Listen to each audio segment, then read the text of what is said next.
What's up, gamers? We're back with the second role guide for the tail end of Season 7, Carry.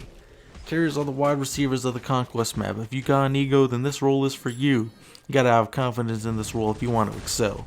You may be at the mercy at the map at times and be in gank food until you have all your items, but that's okay. Disclaimer, as per my other guides, this is not the one and only guide you have to follow word for word to get better. This is just advice and knowledge from a good player. Take it as you will, as you're the only person who can learn and push yourself to get better. So what is a carry? The carry is the attack damage carry, or ADC for short. The main source of damage is auto attacks most of the time, but there are some that are ability based. They spend their time in the dual lane or long lane with the support during the laning phase. They will have objective DPS on things like Gold Fury, Fire Guy, Towers, and Phoenixes. The pregame is not as deep as how mid laners have to be. Be aware of the jungle, but you're really focusing on the 2v2 between you and your support versus the other carry and their support. For relic choice, you just beads. During laning phase, you are gank food. Junglers are gonna destroy you, you need beads, you gotta live somehow. And most of the time looking at your 2v2 is really deciding who has better clear. This can affect if you want to do Alpha Harpy or not. That's really all you're determining. Alright, so in laning phase, the start is generally always the same. You clear your purple with support. You can kill Alpha Harpy if the clear is good enough or if you want to. I really don't think it's actually a necessity, it's just preference. You'll be focusing mainly on clear, but poke when you can. Be aware of how good you and your support can clear, as you're going to be playing around that the most. Don't be afraid to give up pressure, but be worried when you do push up and have pressure. Good communication with your support can net you some really good early kills. I've gotten so many early kills just by coordinating pushes and punishing over aggressive supports. Be aware of your damage and fight accordingly. Try not to take minion aggro when you're fighting early. Minions definitely hurt. So when you're boxing especially, you want to be playing around power spikes. Assuming your support isn't there for long, it's usually just you and the other ADC. If they back and get boots and you're still in lane and you haven't backed yet, you are not going to outtrade them even if you're out hitting them with autos. You have to play around items when you get your stacking items finished. You are very item reliant. This is also a mechanic heavy role, and while it sounds stupid, you have to hit your shots. It's just a part of being a good ADC.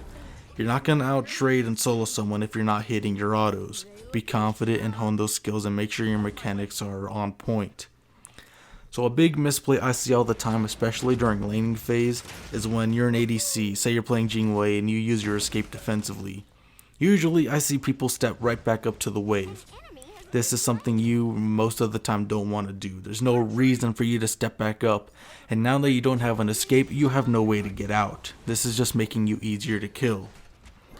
Alright, so rotations. This is a big enough topic, especially for ADCs, that you can make a whole other video on it.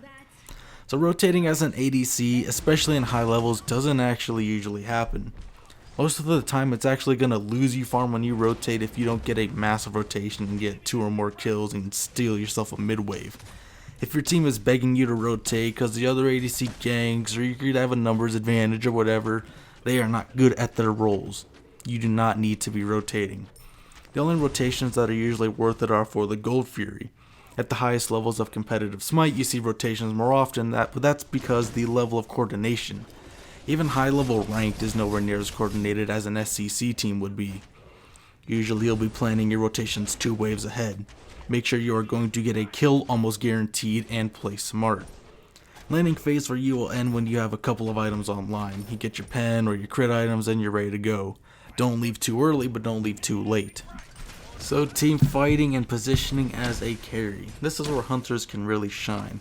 You are a massive threat to anyone on the map once you have a full or near full build. But you are a backliner and you still have to play smart.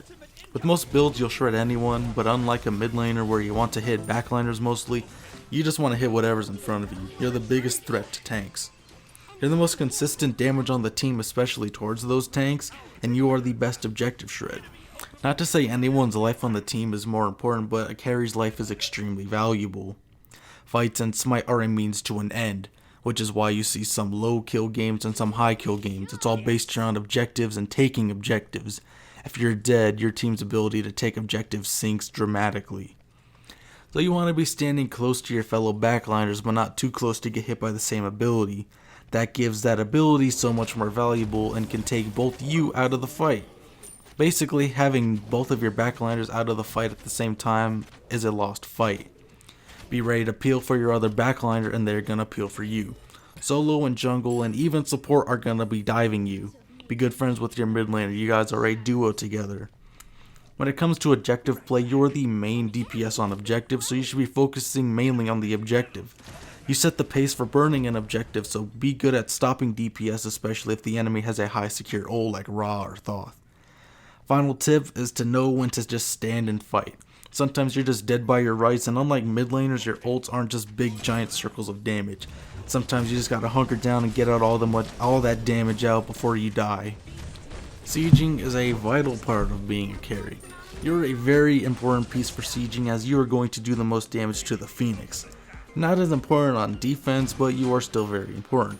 On offense, you have to position aggressively enough to damage the Phoenix, but you have to keep good spacing to keep yourself alive. On defense, you'll be standing behind the front line, and you want to just shred whoever steps inside of the Phoenix. Usually it's tanks, but whoever steps in front of you is the target. Just like usual, just shoot whatever's in front of you. So relic usage is just as important as a carry as it is for the mid laners. I will repeat myself as I did in the mid lane guide. Stop the Beads Aegis Panic combo. They are best used separately for their separate purposes. Beads the CC that can lead to follow up that can kill you. Aegis any big bursts or shreds of damage. You can also get Shell instead of Aegis a lot of the time if they have multiple auto attackers or people who you can utilize auto attacks well, so that is always a viable option. Upgraded Shell is very good. Alright, so builds. This is a very volatile change from patch to patch as always, and sometimes it is just preference. So this is just some of the common meta stuff I use and see. So you have the bow build. This is a new one, especially seeing as how Executioner is no longer the top tier always buy hunter item. You'll be starting out Devos, and your core items will be Kins, Audibo, and Atalantas. Some decent fill items include Silver Branch, Ikavault, and Berserker Shield. Now with the crypt build, there are two separate ones I see. Both of them are both good, really just depends on preference. It's usually Devos, of course, into core items of Wind Demon, Rage, and Poison Star, or it's the core items of Fail Not, Atalantas, and then Wind Demon. All of these items are good.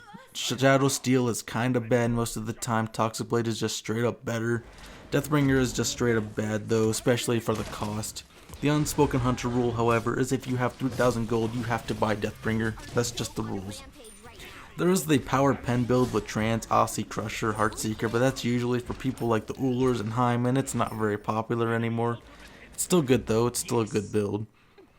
The only defense items I could really ever recommend building on hunters is Void Shield and Berserkers if you need that. You really need your power items as a hunter. I can make a separate video on mage ADCs if there is a want for it, but they are all generally the same. Alright, so the viable gods as carry, you have hunters. That is basically the only role they can play. They can play mid, but that's basically you are just playing carry. So the main distinction between hunters is auto and ability based ones. Auto hunters usually go Devos and ability boys will go Trance. It is not a solid line, however. Neith and Heim are technically ability based and do the power pen build very well, but I play them and I love to build crit. The meta hunters right now I see are Rama and Cupid at the very top, with Heim, Uller, and Jingwei slightly behind them and everyone else behind them. No one feels too bad besides Scotty and Artemis just because they're gank food. The early game feels horrible. Mage ADCs aren't very popular either besides Oleron. Freya is hot and cold based on items, Soul is only good pre 10 minutes, and Kronos just quite simply doesn't do anything special anymore. This is liable to change as always, but play what you like, but be aware of the meta. Well gamers, that's all I have for carries. Take this advice and knowledge it and interpret it to improve your own gameplay. This unfortunately isn't the Smite ADC Bible. I'll have the other rule guides out soon today, and I got you boys, I'll see you all later.